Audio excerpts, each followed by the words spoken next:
ત્યારે હાલમાં આવી બહુ મોટી દુઃખદ ખબર મિત્રો, નર્મદા જિલ્લામાં ભાજપનો આંતરિક વિખવાદ હવે પોલીસ ફરિયાદ સુધી પહોંચી ગયો છે।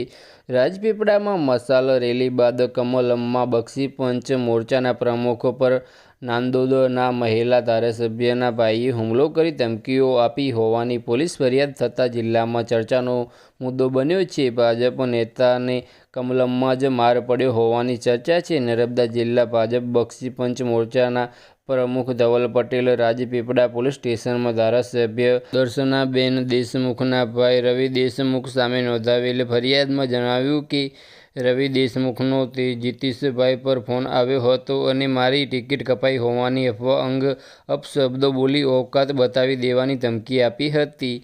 ધવલ પટેલે પોલીસ ફરિયાદમાં જણાવ્યા અનુસાર આ ઘટના બાદ હું સાંજે કમલમ ઓફિસે પહોંચ્યો ત્યારે ત્યાં હાજર રવિ દેશમુખે મારા પર હુમલો કરતા મારા ખભા પર અને ગળાના ભાગે ઈજા થઈ હતી। આ સમયે મહિલા ધારાસભ્ય સહિત અન્ય અગ્રણીઓ પણ હાજર હતા। હુમલા બાદ રવિ દેશમુખે મને રોડેશ્વરમાં રહેવા નહીં દેવાની અને જાનથી મારી નાખવાની ધમકી આપી હતી। બસ આજ માટે આટલું જ, અને મારી યુટ્યુબ ચેનલ પર નવા હોય તો લાઇક શેર અને સબસ્ક્રાઈબ કરી દેજો। ધન્યવાદ।